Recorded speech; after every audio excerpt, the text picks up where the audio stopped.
Hello students, welcome to Prep IAS. मेरा नाम है Mayuri Bhagwani and today we will be looking into the current affairs of 8th July. So शुरू करते हैं.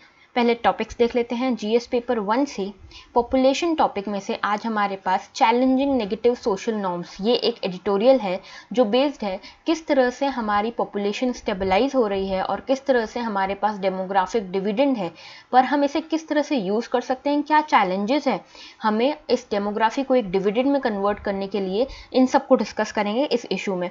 Then GS2 में government policies में से इंडेनिटी इश्यूज. तो देखो हमने इससे पहले भी एक बार इस इशू को डिस्कस किया हुआ है.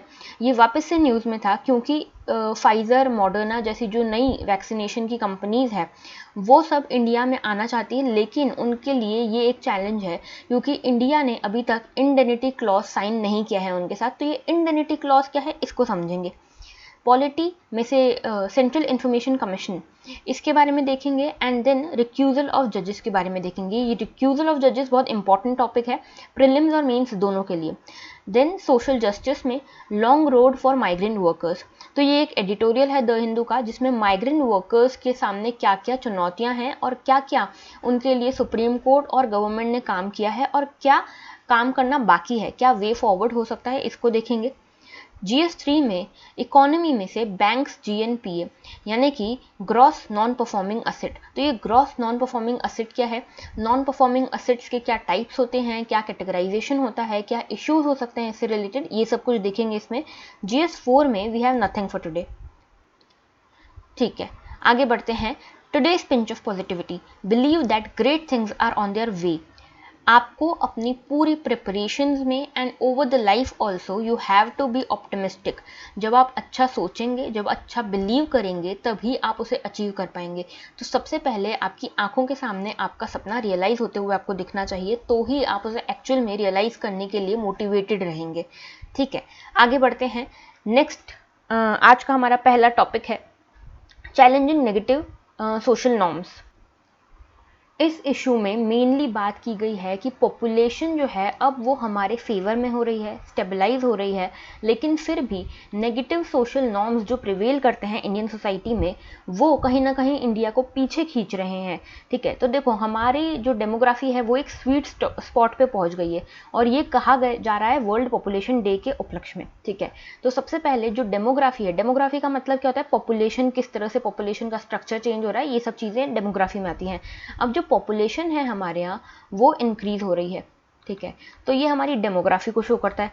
लेकिन हम इससे एक डिविडेंड कैसे गेन कर सकते हैं. डिविडेंड मतलब कि कोई प्रॉफिट, कोई बेनिफिट, कोई गेन. ठीक है, तो आप इस पॉपुलेशन को एक डिविडेंड में कैसे कन्वर्ट कर सकते हैं, जब आप अपनी पॉपुलेशन को स्किल्स प्रोवाइड करें, हेल्थ प्रोवाइड करें, नॉलेज प्रोवाइड करें. इन सब तरीकों से आप उसको एक डिविडेंड में कन्वर्ट कर सकते हैं, सो दैट आपकी पॉपुलेशन सिर्फ पॉपुलेशन ना रहे, एक वर्किंग टाइप की पॉपुलेशन बन जाए. ठीक है, और हमारे लिए ये एक फेवर इसीलिए भी है क्योंकि हमारी जो मेजॉरिटी ऑफ द पॉपुलेशन है, 50% से भी ज़्यादा पॉपुलेशन हमारी 29 ईयर्स से बिलो है एज में, यानी कि वर्किंग एज पॉपुलेशन है हमारे पास इतनी ज़्यादा. ठीक है, अब हमारे पास इनके कारण काफ़ी ज़्यादा इकोनॉमिक एंड सोशल ग्रोथ के चांसेस हैं, लेकिन इसको हमको रियलाइज़ करने के लिए इनको राइट्स देने पड़ेंगे, इनको फैसिलिटेट करना पड़ेगा with health, knowledge and skills. इसी के साथ साथ एक और राइट की बात की गई है यहाँ पे इस एडिटोरियल में, वो है sexual and reproductive health rights. ठीक है, इसके लिए बात की गई है. जो ये पूरा एडिटोरियल है ना, ये विमेन राइट्स पे फोकस्ड है. ठीक है, विमेन राइट्स यानी कि विमेन के sexual and reproductive health rights से रिलेटेड है.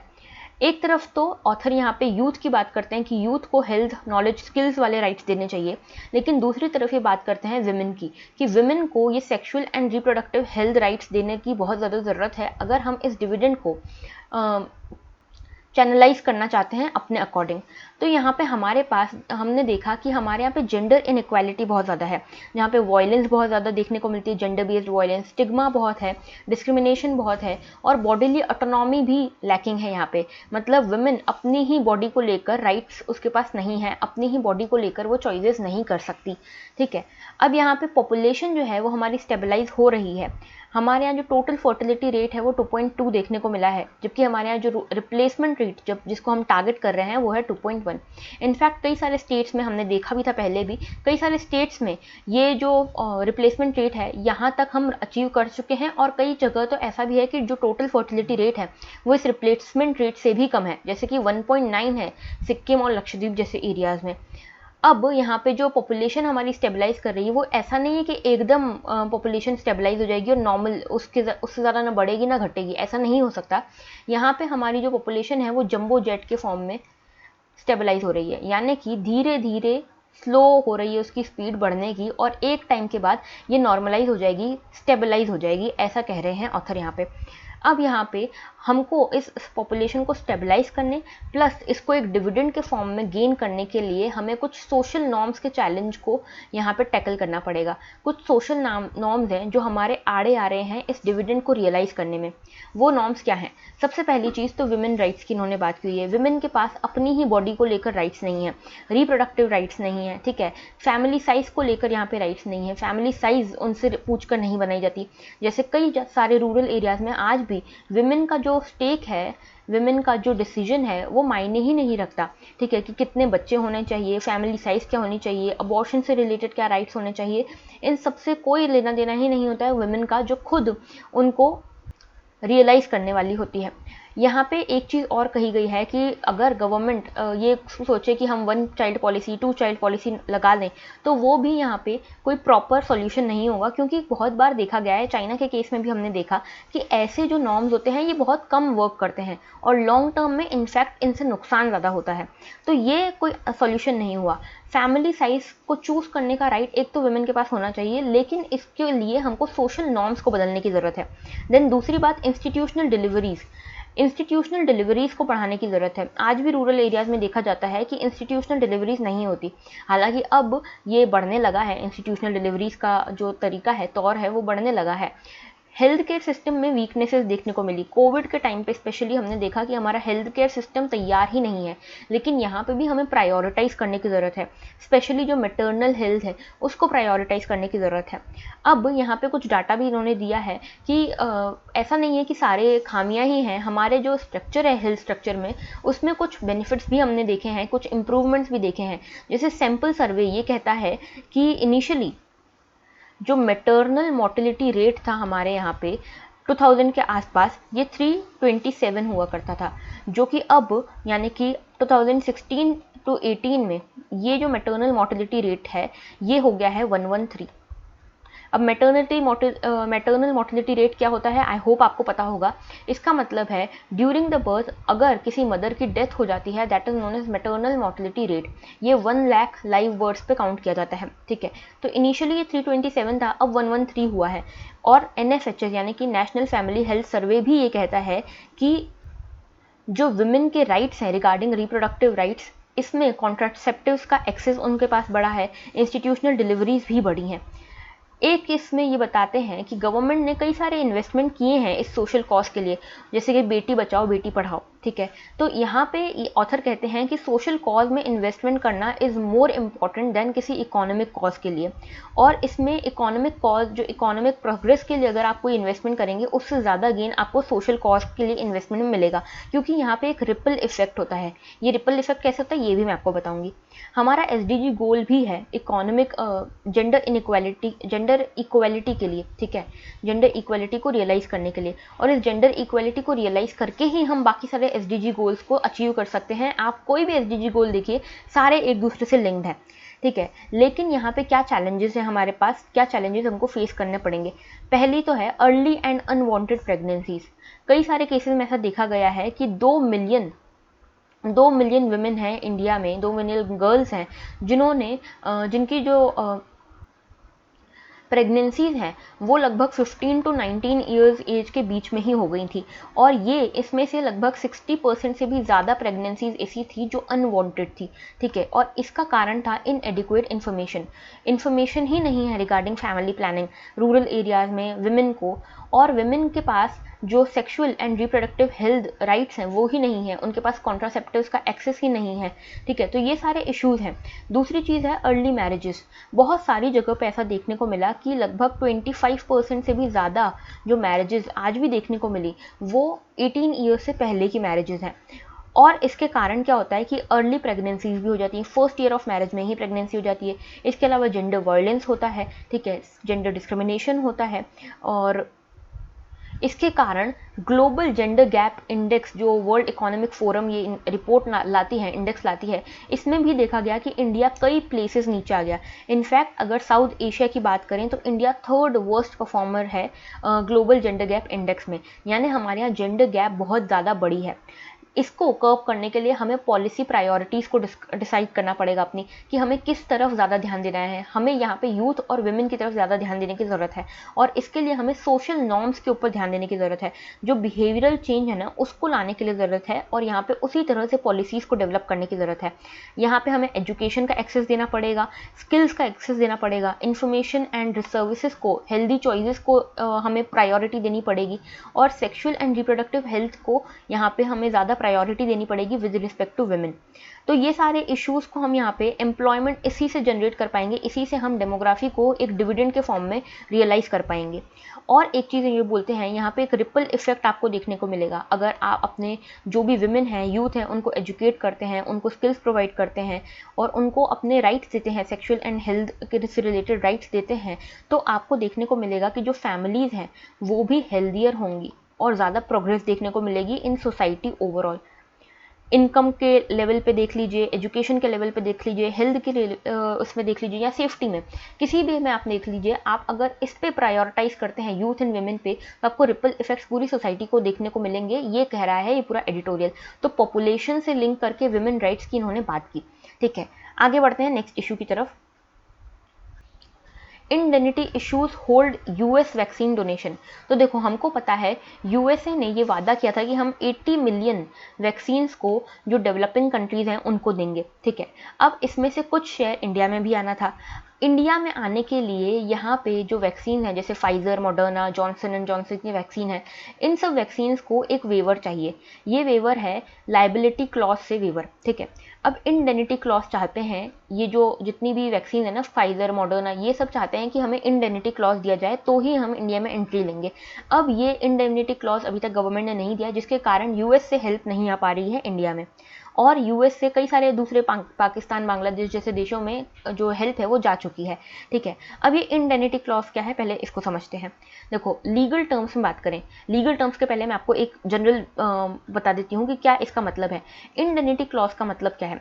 सपोज कि ये फाइजर वैक्सीन है। ठीक है, फाइजर वैक्सीन आपने किसी पर्सन ए को लगाई। ठीक है, अब इस पर्सन ए को अगर आपने ये वैक्सीन लगाई तो ए में हो सकता है कभी कुछ साइड इफेक्ट्स हो गए। ठीक है, कुछ मेजर या सिवियर साइड इफेक्ट्स अगर हो गए, क्योंकि देखो वैक्सीन जो है उसके साइड इफेक्ट्स हो सकते हैं, बहुत रेयर केसेस में साइड इफेक्ट्स सिवियर हो जाते हैं। ठीक है, तो अगर कोई मेजर साइड इफेक्ट होता है और ए कंपनसेशन के लिए जाता है गवर्नमेंट के पास, तो यूजुअली क्या होता है, आज क्या होता है, जैसे सीरम इंस्टीट्यूट की हमारे पास वैक्सीन है, तो अगर ए उस केस में गवर्नमेंट के पास जाएगा कि मुझे इस वैक्सीन के कारण ये साइड इफेक्ट हो गया, तो गवर्नमेंट बोलेगी कि आप उस जो वैक्सीन वाली कंपनी है उससे कंपनसेशन मांगे। तो यहाँ पे ये जो वैक्सीन की कंपनी है ये ऑब्लिगेटरी हो जाती है कि आपको यहाँ पे कंपनसेशन पे करना पड़ेगा ए को।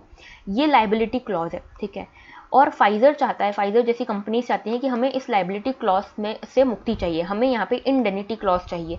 अब इंडेनिटी क्लॉज क्या बोलता है कि अगर फाइजर के कारण ए को कोई साइड इफेक्ट होता भी है तो ए कंपनसेशन गवर्नमेंट से मांगेगा, हम उसके लिए कोई ऑब्लिगेशन नहीं होगा हमारे ऊपर कि हम ए को कंपनसेशन दें, तो हम किसी को कोई कंपनसेशन नहीं देंगे, जो कंपनसेशन देना है वो गवर्नमेंट देगी, ये कहता है इंडेनिटी क्लॉज। ठीक है, तो देखो लीगल टर्म्स में देखें तो ये कॉन्ट्रैक्चुअल ऑब्लिगेशन है, जिसमें एक पार्टी कंपनसेट करती है दूसरी पार्टी के एक्ट्स के कारण। ठीक है, जैसे यहाँ पे गवर्नमेंट कंपनसेट करेगी फाइजर कंपनी के एक्ट्स के कारण, तो यहाँ पे one party is compensating for another party due to the acts of former. ठीक है, अब यहाँ पे देखो, इस इंडिया के केस में इंडेनिटी क्लॉज जो है फॉरेन वैक्सीन्स को अभी तक मिला नहीं है।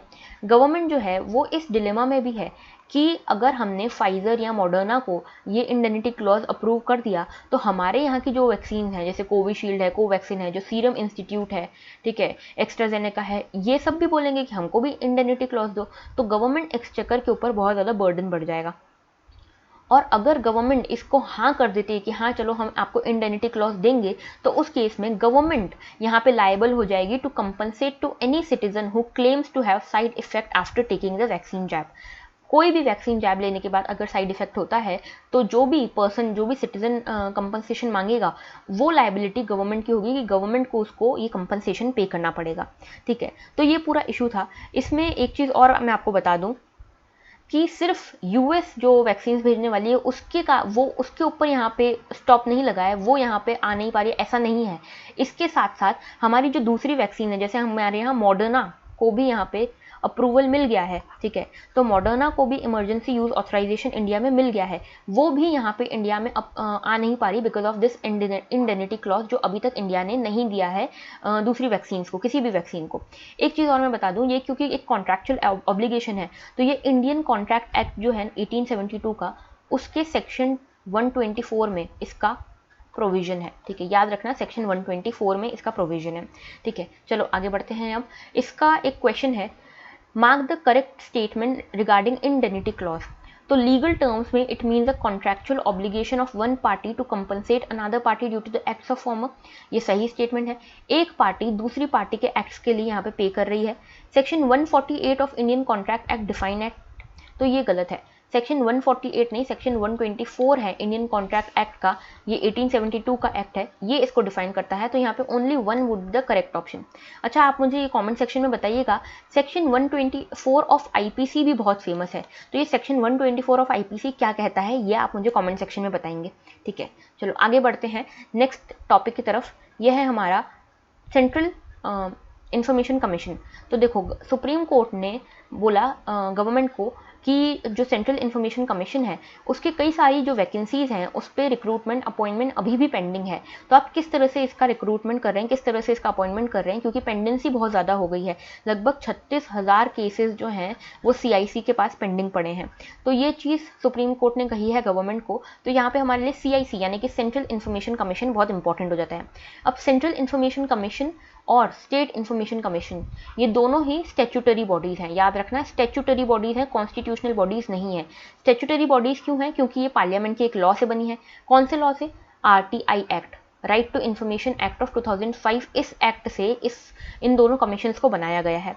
इसके जूरिसडिक्शन की बात करें, सेंट्रल इंफॉर्मेशन कमीशन के जूरिसडिक्शन की बात करें, तो यहाँ पे सेंट्रल पब्लिक अथॉरिटीज़ जितनी भी हैं उनके ऊपर ये एक्सटेंड करती है। ठीक है, मेनली इसमें क्या होता है ना कि अगर आपने कोई भी पर्सन ने आरटीआई डाली किसी भी सेंट्रल पब्लिक अथॉरिटी के लिए, तो सेंट्रल इंफॉर्मेशन कमीशन की जिम्मेदारी होती है कि वो इस आरटीआई को फुलफिल करे। ठीक है, उसको जो जिस भी पर्सन ने ये मांगी है, राइट टू इन्फॉर्मेशन के अंतर्गत कोई इन्फॉर्मेशन मांगी है, उसको वो डिलीवर हो, ये सेंट्रल इंफॉर्मेशन कमीशन का काम होगा। ठीक है, अब सेंट्रल इंफॉर्मेशन कमीशन जो है इसमें क्या क्या होगा, देखो, एक तो चीफ इंफॉर्मेशन कमिश्नर होंगे और दूसरे मेंबर्स होंगे दूसरे इंफॉर्मेशन कमिश्नर के फॉर्म में, और ये कितने हो सकते हैं? मैक्सिमम 10 हो सकते हैं। इनकी एलिजिबिलिटी की बात करें तो देखो, ये पब्लिक लाइफ के पर्सन हो सकते हैं, पर्सन ऑफ एमिनेंस हो सकते हैं, जो जिनको नॉलेज हो law, science, technology, social service management, journalism, mass media, administration and governance का। ओके, और ये कोई एमपी या एमएलए ना हो, कोई ऑफिस ऑफ प्रॉफिट होल्ड ना करते हों, किसी पॉलिटिकल पार्टी से कनेक्टेड ना हो, और कोई बिजनेस इनका नहीं हो, कोई प्रोफेशन परस्यू ना कर रहे हों। तो जो इन सब चीज़ों से मुक्त होंगे, जो कोई एमपी एमएलए नहीं है, कोई प्रोफेशन, कोई बिजनेस में नहीं है, ऑफिस ऑफ प्रॉफिट में नहीं है, वो इसके लिए एलिजिबल होते हैं, और इन सब फील्ड से उनका रिलेशन होना चाहिए।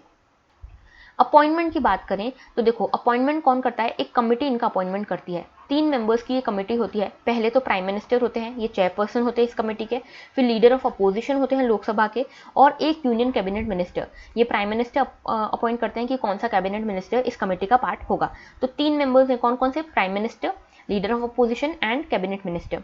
रेजिग्नेशन ये प्रेसिडेंट को देते हैं। रिमूवल जो होता है इनका, वो भी प्रेसिडेंट ही कर सकते हैं, दो बेसिस पे, 2 ग्राउंड्स पे, एक तो प्रूव्ड मिसबिहेवियर और एक इनकैपेसिटी। तो ये दोनों जो ग्राउंड्स हैं, इसके लिए प्रेसिडेंट जो है ये सुप्रीम कोर्ट से रेफर करते हैं, और अगर सुप्रीम कोर्ट ये रिपोर्ट देती है कि हाँ आप सही हैं, मिसबिहेवियर या इनकैपेसिटी की रिपोर्ट्स हैं इस पर्सन को लेकर, तो फिर प्रेसिडेंट इनको रिमूव कर सकते हैं। प्रेसिडेंट जो है इनको दूसरे ग्राउंड्स पे भी रिमूव कर सकते हैं, जैसे कि insolvency, convicted for certain offences, ये सब चीज़ें हैं। ठीक है, एक चीज़ और, यहाँ पे टेन्योर कितना होता है? 5 साल का। इनकी जो सर्विस कंडीशन, जो भी इनको सैलरीज मिलती हैं, वो इलेक्शन कमिश्नर्स के अकॉर्डिंग मिलती है, इलेक्शन कमिश्नर्स की जितनी ही मिलती है। ठीक है, तो ये याद रखना है हमको। इसका क्वेश्चन देख लेते हैं, mark the correct statement about chief information commissioner.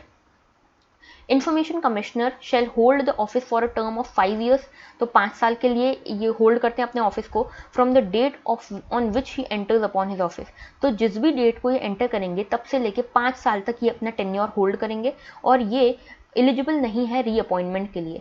तो रीअपॉइंटमेंट के लिए एलिजिबल नहीं है, ये सही स्टेटमेंट है, पूरा स्टेटमेंट सही है, ये याद रखना है।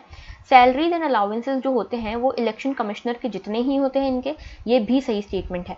तो दोनों यहाँ पे सही स्टेटमेंट है, ओनली नहीं, both 1 and 2 would be the correct option here. Alright, आगे बढ़ते हैं। ये देखो, ये बहुत इंपॉर्टेंट टॉपिक है। पहले इशू क्या है इसको समझाती हूँ। जज recuses from hearing Mamata's election petition, तो ममता बनर्जी जो वेस्ट बंगाल की चीफ मिनिस्टर हैं, उनको उन्होंने उनके रिगार्डिंग, इसमें ममता बनर्जी की एक पिटिशन थी हाई कोर्ट में कि जो एक सीट है, नंदीग्राम असेंबली सीट है, कॉन्स्टिट्यूएंसी है, वहाँ पे इरेगुलरिटीज़ हुई थी इलेक्शन को लेकर। ये ममता बनर्जी का यहाँ पे पिटीशन थी हाई कोर्ट में। अब उस हाई कोर्ट में जो जज अलॉट हुए थे उस हाई कोर्ट की जजमेंट के लिए, उस केस के लिए, वो थे जस्टिस कौशिक चंद्रा।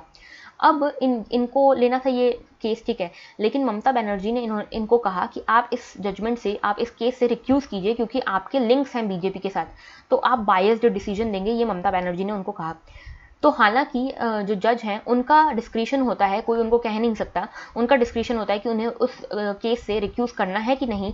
लेकिन यहाँ पे क्योंकि ममता बनर्जी ने इनको ऐसा कह दिया, तो यहाँ पे जुडिशियल इंडिपेंडेंस के ऊपर और जुडिशियल ट्रस्ट के ऊपर एक बात आ गई, एक क्वेश्चन क्रिएट हो गया। तो इसीलिए जज ने यहाँ पे इनके ऊपर 5 लाख का कॉस्ट, 5 लाख की पेनल्टी यहाँ पे इम्पोज की है, और उसके बाद इन्होंने अपने डिस्क्रिशन से, उस जजमेंट से, उस केस से अपने आप को रिक्यूज़ कर लिया, ठीक है। तो ये पूरा इशू था। अब देखो ये रिक्यूज़ल होता क्या है, रिक्यूज़ल ऑफ जजेस क्या है, ठीक है। तो रिक्यूज़ल को आप जुडिशियल डिस्क्वालिफिकेशन भी कह सकते हैं। इसका सिंपल मीनिंग मैं आपको बताऊं तो देखो, सपोज कि ये कोई जज है ए, और मैं जज के पास गई, मेरा कोई केस है, ठीक है, मैं हूँ एम। अब मैं जज के पास गई कि मेरा ये केस है, आप इस केस की हियरिंग करिए। अब इसमें एम, मेरा जो केस है वो किसी ए के बेटे के अगेंस्ट ही, ए डैश के अगेंस्ट ही है। तो अब मुझे ये परसेप्शन होगा मेरे दिमाग में कि जो ए जज हैं वो हमेशा ए डैश के फेवर में ही कोई ना कोई डिसीजन सुनाएंगे। तो यहाँ पे ए जो है वो एक पार्टी बन गए, ठीक है, पूरे केस की एक तरफ पार्टी बन गए, ए की साइड हो गए, ए डैश की साइड हो गए। तो यहाँ पे इस केस में कॉन्फ्लिक्ट ऑफ इंटरेस्ट देखने को मिलेगा जज की साइड से, ठीक है। Conflict of interest, conflict of interest क्या है, ये मैंने आपको लास्ट लेक्चर में बहुत डीपली समझाया है। तो कॉन्फ्लिक्ट ऑफ इंटरेस्ट यहाँ पे देखने को मिलेगा ए और एम के बीच में, ठीक है। तो इस केस में ए के ऊपर ये रिस्पॉन्सिबिलिटी बनती है कि वो खुद अपने डिस्क्रिशन से इस केस से रिक्यूज हो जाए, अपने आप को इस केस से अलग कर लें, और ये कह दें कि मैं इस केस को नहीं सुन सकता, इस केस को सुनने के लिए कोई और जज बिठाया जाए, ठीक है। तो ये बेसिकली इसका मतलब है। तो जुडिशियल डिस्क्वालिफिकेशन भी कहते हैं इस रिक्यूजल को। ये क्या होता है, an act of abstaining from participating in an official action such as legal proceeding due to conflict of interest of the presiding court official और एडमिनिस्ट्रेटिव ऑफिसर।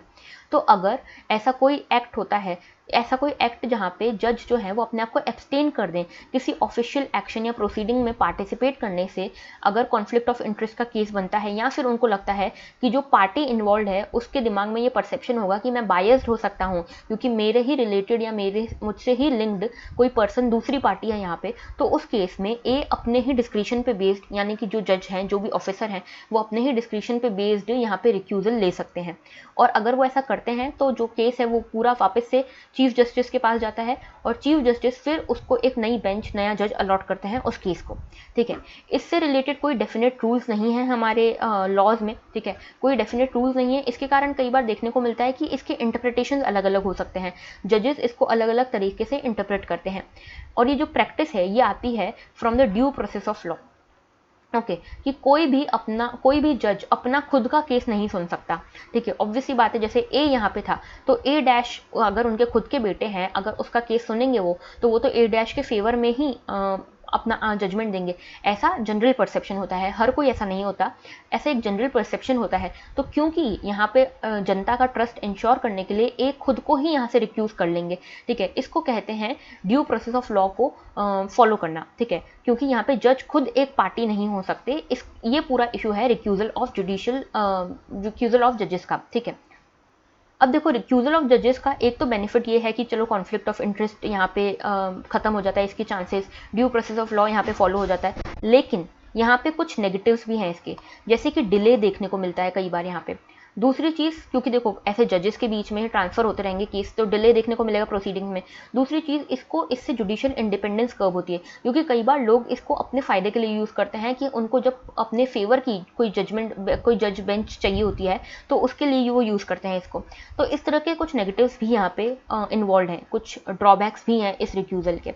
ओके, चलो आगे बढ़ते हैं। नेक्स्ट हमारा जो आर्टिकल है, एडिटोरियल है, वो है माइग्रेंट इशूज़ से रिलेटेड। तो देखो, सबसे पहले मैं डाटा बता देती हूँ। सेंसस 2011 के अकॉर्डिंग इंटरनल माइग्रेंट्स की ही बात करें, अभी तो मैं बाहर के माइग्रेंट्स की बात नहीं कर रही हूँ, सिर्फ इंटरनल माइग्रेंट्स, यानी कि इंडिया के अंदर ही जो एक स्टेट से दूसरे स्टेट, एक डिस्ट्रिक्ट से दूसरे डिस्ट्रिक्ट में ट्रैवल कर रहे हैं, वो माइग्रेंट्स जो हैं वो सेंसस 2011 के अकॉर्डिंग 139 मिलियंस थे। और देखो, इसको 10 साल हो चुके हैं, तो मतलब सोचो अब ये डाटा कितना बड़ा होगा। तो इसके लिए अभी हमने कोविड के टाइम पे मास एक्सोडस भी देखा था माइग्रेंट वर्कर्स का, इसीलिए माइग्रेंट वर्कर्स के बारे में बात करना बहुत इंपॉर्टेंट हो जाता है। अब इसमें बात की गई है कि सुप्रीम कोर्ट ने किस तरह से कॉग्निजेंस लिया था लास्ट ईयर जब फर्स्ट वेव आई थी, तो देखा गया था कि कितने सारे माइग्रेंट वर्कर्स वापस अपने नेटिव प्लेसेस की तरफ लौट रहे हैं, रिवर्स माइग्रेशन देखने को मिला था। ठीक है, जिसके कारण माइग्रेंट्स ने बहुत सारे इश्यूज़ को फेस किया, जैसे अनएम्प्लॉयमेंट हो गई, ठीक है, हेल्थ क्राइसिस हो गए, उनके पास कोई हेल्थ से रिलेटेड फैसिलिटीज़ ही नहीं थी, फूड नहीं था, food bill right to food ही नहीं था उनके पास। ठीक है, उसके अलावा इकोनॉमी पे भी भार पड़ा, क्योंकि इनको पूरा रिहेबिलिटेट करना, ट्रेवल करवाना, ट्रांसपोर्ट करवाना, उसके लिए गवर्नमेंट को पैसा देना पड़ेगा, तो ट्रेजरी पे भी वो पड़ा। दूसरा, लेबर शॉर्टेज हो गई उसके बाद। ठीक है, लेबर आने को तैयार नहीं थे वापस, तो लेबर शॉर्टेज भी हो गई। तो ये सारे इसके इम्पैक्ट रहे। तो सुप्रीम कोर्ट ने इसका खुद से कॉग्निजेंस लिया और ये कई सारे डायरेक्टिव्स इन्होंने दिए फिर, जैसे कि फूड अरेंजमेंट्स करने की बात कही इन्होंने गवर्नमेंट को कि आप इनके लिए फूड अरेंजमेंट कीजिए, ट्रैवल अरेंजमेंट कीजिए, ट्रांसपोर्टेशन अलाउ कीजिए, one state one ration card का भी बात की। हमने देखा था इसके बारे में भी एक पूरे लेक्चर में, इसको बहुत डिटेल में हमने डिस्कस किया था। 1 जुलाई से ये कहा कि आपको compulsorily one state one ration card यहाँ पे इंप्लीमेंट करना पड़ेगा गवर्नमेंट को। कम्युनिटी किचन्स की बात की थी, ठीक है, कि स्टेट गवर्नमेंट्स को कम्युनिटी किचन स्टार्ट करने चाहिए। नेशनल फूड सिक्योरिटी एक्ट भी है हमारे पास, जिसमें राशन कार्ड का प्रोविजन है। राइट टू फूड को गवर्नमेंट ने बताया था कि this is the intricate part of article 12 नहीं 21। ठीक है, आर्टिकल 21 जो राइट टू लाइफ है, इसका इंट्रिकेट पार्ट है राइट टू फूड। लेकिन यहाँ पे जो इश्यूज़ हैं वो क्या हैं, देखो गवर्नमेंट ने कई सारे जुडिशरी ने यहाँ पे कई सारे डायरेक्टिव्स लिए, कई सारे स्टेप्स लिए, गवर्नमेंट ने भी स्टेप्स लिए हैं, जैसे ड्राफ्ट नेशनल माइग्रेंट पॉलिसी बनाई थी। ठीक है, तो इसमें भी उन्होंने कहा कि हम माइग्रेशन को फैसिलिटेट करेंगे, हम ग्रीवेंस रिड्रेसल सेल्स बनाएंगे, हम अकोमोडेशन के लिए सेंटर्स बनाएंगे, हम माइग्रेशन के लिए सेंटर्स बनाएंगे, हम राइट टू फूड इंश्योर करेंगे, वेजेस को इंश्योर करेंगे। ठीक है, तो ये सारी चीज़ें उन्होंने कही है। इसके अलावा कई सारे और भी यहाँ पे उन्होंने पोर्टल्स बनाए, असीम पोर्टल बनाया था। ठीक है, ये सब माइग्रेंट वर्कर्स के लिए ही था। तो यहाँ पे एक पीएम स्वनिधि स्कीम आई थी, ठीक है, जो स्ट्रीट वेंडर्स के लिए थी, ये भी माइग्रेंट वर्कर्स को ध्यान में रखकर ही बनाई गई थी। तो ये सारे स्टेप्स लिए जा रहे हैं, यहाँ पे ऑथर कह रहे हैं ये सारे स्टेप्स यहाँ पे लिए जा रहे हैं, लेकिन इश्यूज़ क्या है यहाँ पे कि डाटाबेस ही नहीं है हमारे पास कि कितने माइग्रेंट वर्कर्स हैं, ये हमको पता ही नहीं है। ठीक है, इसलिए मिनिस्ट्री ऑफ लेबर एंड जो एम्प्लॉयमेंट है वो अब ये इंश्योर करने वाली कि एक नेशनल डाटाबेस बनाए वो अनऑर्गेनाइज्ड वर्कर्स के लिए। और यहाँ पे कोऑर्डिनेशन की ज़रूरत है, स्टेट्स और सेंटर को यहाँ पे कोऑर्डिनेट करने की ज़रूरत है to ensure the welfare of these migrant workers. ठीक है, और हमें अब तैयार रहने की ज़रूरत है, अगर दूसरी कोई तीसरी वेव आती है तो इन माइग्रेंट वर्कर्स को फिर से इतनी सारी परेशानियों का सामना ना करना पड़े, इसके लिए गवर्नमेंट को अब तैयार रहने की ज़रूरत है। ये पूरा इशू है जो इस एडिटोरियल में डिस्कस किया हुआ है। ठीक है, आगे बढ़ते हैं। ये आज का हमारा लास्ट इशू है। देखिए, banks GNPA to fall in financial year 2022 recoveries. तो देखो, जीएनपीए क्या है, gross non performing asset. Non performing asset क्या होता है ये पहले मैं आपको बताती हूँ, फिर इस न्यूज़ पे जाएंगे। तो देखो, नॉन परफॉर्मिंग असेट क्या होता है, जब भी हम बैंक, ये बैंक है, ये हम कोई भी सिटीजन है, नॉर्मल आदमी है, ठीक है, ए, अब इसने बैंक से लोन लिया। अब ये लोन जो है ना, ए ने लिया है, लेकिन बैंक के लिए ये एक असेट है, क्योंकि जब ए रीपे करेगा तो ये लोन वापस तो आएगा। 100 रुपीज़ का मान लेते हैं लोन है, इसके साथ 10 रुपये का सपोज, ठीक है, 10 रुपये का इंटरेस्ट भी वापस आएगा। तो यहाँ पे 110 रुपये वापस आने हैं बैंक के पास, तो ये बैंक का असेट होता है। ठीक है, जो भी लोन बैंक देती है वो एक असेट होता है। लेकिन ये लोन जो है, ये असेट जो है, इसको कई सारी कैटेगरीज में बांटा जाता है।